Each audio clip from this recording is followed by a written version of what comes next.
65 in January. You can't farm forever. Although when I did say I was retiring, people were saying, well, geez, farmers never retire. Well, this one's going to retire. Um, yeah, it just, none of the kids were going to come back to farm. And so why keep going? I farm with my older brother. He's 10 years older than I am. So uh, it's just getting to be more work for both of us. And then, like I say, the last 3 seasons with the late spring, you just never had a break during the growing season to get away for a vacation or a weekend even. And after a while, it's just like, why am I doing this? It's time to hang her up. Let somebody else try it. So is this you're holding on and going to rent, or are you going to sell everything? No, no, no, no sense in selling this yet. So we're renting it out. I've kind of had an X on my back for several years from the neighbors. Um, but I and so I've rented out to 6 different young guys, and I tried to make everybody happy.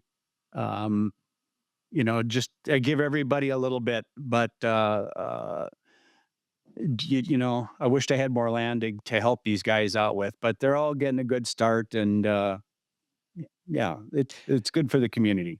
Was there a process that you had with these farmers? I had one guy ask me. He's a smaller farm, works in the bank full time, and he was asking about land, and I said, "Well, I hate to upset you, but he's 41. You're too old."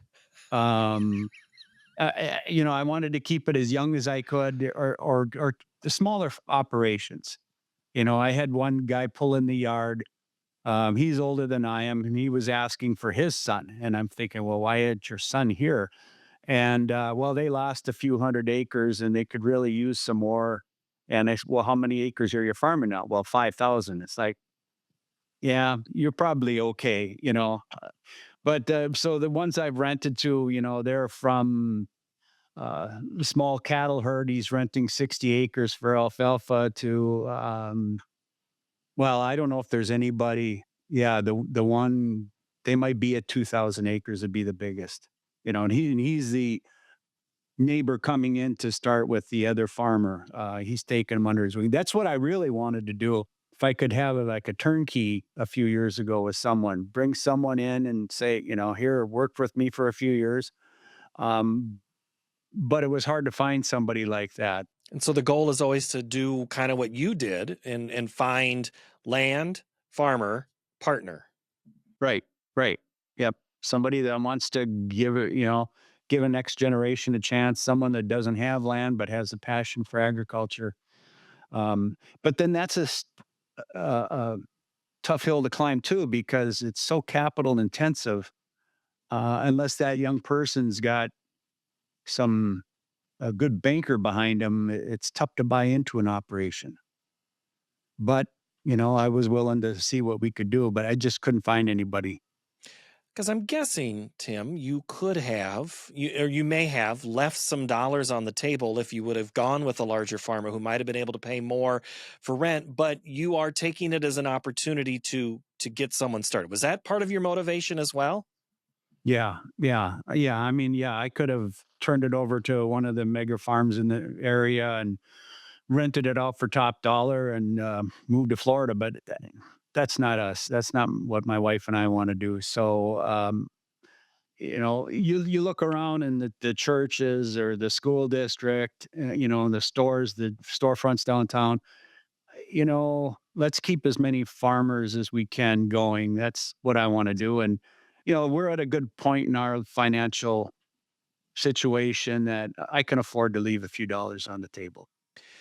Commonality, everybody's under 40. Is that what I gather? One that just graduated college here about a year ago. Um, yeah, there's a couple of them that are under 25, so it'll be fun to watch these guys grow and mature. Absolutely. Did you put parameters on, checking in with you or running plans by you? Like when you said one cut into alfalfa, but were there any rules, I guess, that you put in on these guys? No, not really. Um, I did offer everyone So I've gone to, well, I'll call it no-till. Everybody's got a different definition of no-till. It depends on what area of the world you live in, but I've pretty much gone to minimum to no-till. And I told each one of them that, if you go to no-till, if you want to do that, I'll cut your rent by 10% because I'm protecting my asset. Like I told them, this is my asset. If I had an apartment building, I wouldn't want to rent to people with pets or smokers. And so I'm going to be protective of my land and we're going to work together on that. So I've got two of them that are taking me up on that. And the part of the other thing is once you get started in no-till, it takes a few years before that land really starts to show the benefits of it. And I'm just getting to that point. So I told these guys, if you go ahead and work it up this fall, and you decide 2 years down the road, well, you just lost 5 years of no-till. So let's try it now. And so they're going to do that, and I hope it works for them. It's a mind change.